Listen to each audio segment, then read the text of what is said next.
Hello student, good morning to all of you. Welcome to Lockdown Learning. Today we are discussed about the next concept in the chapter matter in our surroundings. तो next concept आपका है states of matter. पिछले तीन classes में हम लोग पढ़े थे कि मैटर का इंट्रोडक्शन क्या होता है, उसको कैसे क्लासिफाइड कर सकते हैं और प्रॉपर्टीज ऑफ मैटर्स क्या होता है, फिजिकल प्रॉपर्टीज। आज हम लोग बात करेंगे स्टेट्स ऑफ मैटर, पदार्थ की अवस्थाएं के बारे में। जैसे मैटर आप पढ़े थे कि आप अपने अराउंड में जो भी चीज़ देख रहे हो अगर जिसके पास मास हो, है ना, और occupy space and having exerting some pressure is known as what matter. तो अब देखेंगे मैटर का फेज़ क्या होता है या ये कितने स्टेट्स में एग्जिस्ट करता है। तो in general matters have 3 physical states. आप सामान्यतः आप देखते हो कि मैटर जो है वो 3 फिजिकल स्टेट्स में एग्जिस्ट करता है। एक है सॉलिड, दूसरा है लिक्विड और तीसरा है गैस। इन जनरल की बात किया जा रहा है, लेकिन अगर आप ऑल ओवर डिटेल की बात करें तो आपको यहाँ पे there are 5 states of matter. आपको यहाँ पे कितने टाइप के मैटर के बारे में पढ़ना है? 5 state of matter, solid, liquid, gas के बारे में तो आप लोग जानते हो। नेक्स्ट आपका है प्लाज्मा एंड बीईसी। नेक्स्ट क्या है? Plasma and BEC. तो वन बाय वन हम लोग सबको पढ़ेंगे। तो आपका नंबर फर्स्ट है सॉलिड। ये एक स्टेट्स ऑफ मैटर होता है। सॉलिड क्या होता है? एक स्टेट्स ऑफ मैटर होता है। वही लिखा गया है that state of matter which having definite shape. जिस स्टेट्स ऑफ मैटर के पास डेफिनिट शेप हो, जिसके पास सर्टेन मास हो एंड फिक्स्ड वॉल्यूम, जिसके पास क्या हो? सर्टेन मास हो, डेफिनिट शेप हो और फिक्स्ड वॉल्यूम हो, उस स्टेट्स ऑफ मैटर को क्या कहने का काम करोगे? सॉलिड। एज फॉर एग्जांपल है chair, stone, table, bricks, etc. आपके अराउंड में बहुत सारे ऐसे मैटर हैं जो कि किस फॉर्म में होते हैं? सॉलिड फॉर्म में मोस्टली। नेक्स्ट बात करेंगे लिक्विड के बारे में। लिक्विड क्या होता है? ये भी एक स्टेट ऑफ मैटर है। It is a state of matter which do not have any fixed shape but has fixed mass and volume.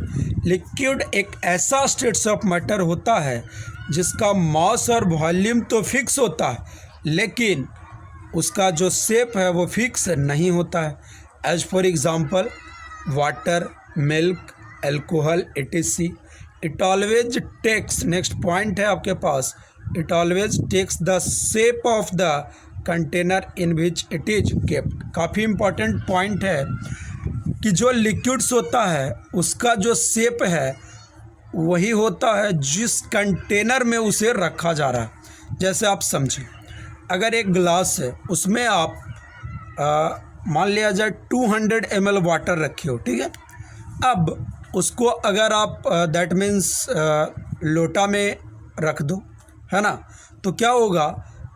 उसका जो ऐसा मान के चला जा रहा है कि आप जो वाटर है उसके क्वांटिटी में कोई डिक्रीज नहीं आया, मतलब वो पानी इधर उधर गिरा नहीं, तो उसका जो वॉल्यूम होगा और उसका जो मास होगा उतना ही होगा, जितना कि ग्लास में था उतना ही लोटा में भी होगा। क्लियर है? लेकिन अगर ग्लास में लिक्विड को रखे हो तो वो ग्लास के शेप के जैसा दिखेगा, जबकि लोटा में रखे हो तो लोटे के शेप के जैसा दिखेगा। समझ में आ रहा है कि नहीं आ रहा? लेकिन अगर यही बात सॉलिड के लिए किया जाए तो कोई ब्रिक्स है, उसको आप कहीं भी रखो वो ब्रिक्स के शेप के जैसा ही दिखेगा। क्लियर है? जिस शेप का वो ऑलरेडी पहले से है। साथ ही साथ वो उसका जो मास है और वॉल्यूम है, कहीं भी रखोगे उतना ही वो स्पेस ऑक्यूपाई करेगा। क्लियर है? नेक्स्ट आपके पास कॉन्सेप्ट है, आप यहाँ पे देख भी सकते हो, मैटर है solid, liquid, gas, plasma, BEC, जिसका फुल फॉर्म होता है बोस-आइंस्टीन कंडेंसेट। गैस क्या होता है? तो obviously it is also a state of matter in which molecules are free to move. एक ऐसा स्टेट ऑफ मैटर होता है जिसमें मॉलिक्यूल क्या होते हैं? मूव के लिए फ्री होता है, मतलब इधर उधर मूव कर सकते हैं अबाउट, खुद के अबाउट में।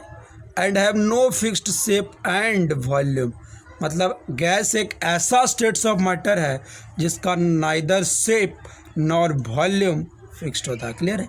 मतलब ना तो शेप ना तो वॉल्यूम फिक्स्ड होता है, दोनों ही क्या होता है? इनडिफिनिट होता है। दैट मीन्स गैस का जो शेप है वो कंटेनर पे डिपेंड करता है, उसका जो वॉल्यूम है वो भी किस पे डिपेंड करता है, प्रेशर पे, टेम्परेचर पे डिपेंड करता है। क्लियर है, मतलब वो फिक्स नहीं है, अगर प्रेशर डिक्रीज करेगा, इंक्रीज करेगा, उसके वजह से उसके वॉल्यूम में चेंजिंग आ जाएगा। दैट मीन्स उसका जो वॉल्यूम है वो जिस कंटेनर में रखा जाता है उस पूरे को कवर कर लेता है। क्लियर है। एज़ फॉर एग्जांपल मीथेन आपके पास गैस है, इथाइन C2H2 जिसको एसिटिलीन भी बोलते हैं, LPG गैस जिससे आपके घर में खाना बन रहा है, CNG जिससे कार वगैरह चलता है ना। नेक्स्ट आपके पास है प्लाज्मा। ये प्लाज्मा क्या होता है, तो the fourth state of matter is known as plasma. पदार्थ की जो फोर्थ स्टेट ऑफ मैटर होती है, चौथी अवस्था, उसको हम लोग क्या कहने का काम करेंगे, प्लाज्मा। क्या कहने का काम करेंगे, plasma. As for example lightning एक प्रोसेस है, सोलर वाइंड, न्यून लाइट, ये सारा एग्जांपल किसका है, प्लाज्मा का। प्लाज्मा एक ऐसा स्टेट्स ऑफ मैटर है जो कि एग्जिस्ट करता है at a very high temperature, that is 10 to the power 7 Kelvin. At this temperature all species are ionized. जितने भी स्पीसीज है इस टेम्परेचर पे आयोनाइजेशन हो जाता है उनका, है ना। It consist of highly charge particle. इसके पास क्या होता है, हाईली चार्ज पार्टिकल होता है but extremely high kinetic energy. इस स्टेट्स ऑफ मैटर के पास काफ़ी ज़्यादा काइनेटिक एनर्जी होता है, काफ़ी ज़्यादा चार्ज पार्टिकल्स होता है। एक तरह से कहा जाए तो it is an ionised gas. ये कुछ नहीं, एक आयोनाइज्ड गैस ही है। गैस का एक दैट मीन्स रूप है जिसके पास काइनेटिक एनर्जी ज़्यादा होता है और वो आयोनाइज्ड होता है, और साथ ही साथ इसके पास क्या होता है, पॉजिटिव आयंस होता है, और साथ ही साथ इसके पास क्या होता है, फ्री इलेक्ट्रॉन्स होते हैं। नेक्स्ट आपका BEC, बोस आइंस्टीन कंडेंसेट। तो कहा जाता है it is the fifth state of matter. ये क्या है, पदार्थ की फिफ्थ स्टेट है, पांचवी अवस्था है। अब देखिए इसका जो नेम है, फुल नेम, वो है बोस आइंस्टीन कंडेंसेट। हम लोग जिक्र करेंगे इसका नेम जो है बोस आइंस्टीन कंडेंसेट क्यों रखा गया। तो इसका नेम बोस आइंस्टीन कंडेंसेट इसलिए रखा गया क्योंकि इस स्टेट को सबसे पहले प्रिडिक्टेड किया गया था 1924-25 में, किसके द्वारा, एल्बर्ट आइंस्टीन के द्वारा। जबकि इसको पेपर पे लिखने वाले वैज्ञानिक थे, साइंटिस्ट थे, वो थे सत्येंद्रनाथ बोस। इसलिए दोनों के नेम को मर्ज करके इसका नाम रखा गया। नेक्स्ट आपका इसका प्रॉपर्टीज है उसको हम लोग देखेंगे। It is typically formed. ये बनता कैसे है, तो कोई भी वैसन्स का जो गैस है उसको अगर बहुत ज़्यादा लो डेंसिटी पे कूल्ड किया जाए और उसके टेम्परेचर को भी काफ़ी लो कर दिया जाए, इतना लो कि माना जाए absolute zero temperature, that means -273.15 degree Celsius. इसको क्या बोला जाता है, एब्सोल्यूट जीरो टेम्परेचर। अगर इस टेम्परेचर पे किसी गैस को जिसका डेंसिटी काफ़ी लो है उसको अगर कूल्ड कर दोगे तो वो किसका रूप ले लेगा, BEC, बोस आइंस्टीन कंडेंसेट का। As for example super conductors and super fluids.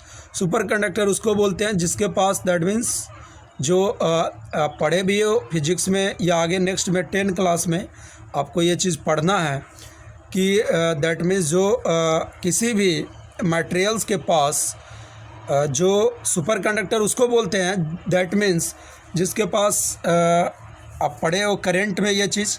ये करंट में क्या होता है कि कोई जो आपके पास वायर है उसमें जब आप करंट पास कर रहे हो तो करंट जब पास करते हो तो कुछ टाइम के लिए पास होता है नहीं होता है, तो वो किस पे डिपेंड करता है। तो एक फार्मूला भी आप जानते होगे, V बराबर IR। V आपका क्या होता है, that means potential difference. I क्या होता है, करंट, समझ में आ रहा है, और R आपके पास रेजिस्टेंस होता है। तो सुपर कंडक्टर उसको बोलते हैं जिसके पास रेजिस्टिविटी बिल्कुल नहीं हो, जीरो। क्लियर है। यहाँ पे दिखाया गया है फिगर में, देखिए ये आपका सॉलिड है, लिक्विड है, गैस है ना, प्लाज्मा। देखिए न्यून्स है, ये प्लाज्मा का आपके पास न्यून साइंस प्लाज्मा का आपके पास एग्जांपल है। डायमंड है जो किसका एग्जांपल है, सॉलिड का। जूस लिक्विड का। यहाँ पे आपके पास क्लोराइड है, वो गैस का एग्जांपल है। एग्जांपल ऑफ प्लाज्मा यहाँ भी चर्च किया गया है। लाइटनिंग है, सोलर वाइंड है ना, फ्लोरेसेंट लाइट, न्यूक्लियर 5 व्हील, यहाँ आपके पास इसी चीज़ के बारे में जिक्र किया गया है। ये आपके पास जो एग्जांपल है वो BEC का है। तो इट्स ऑल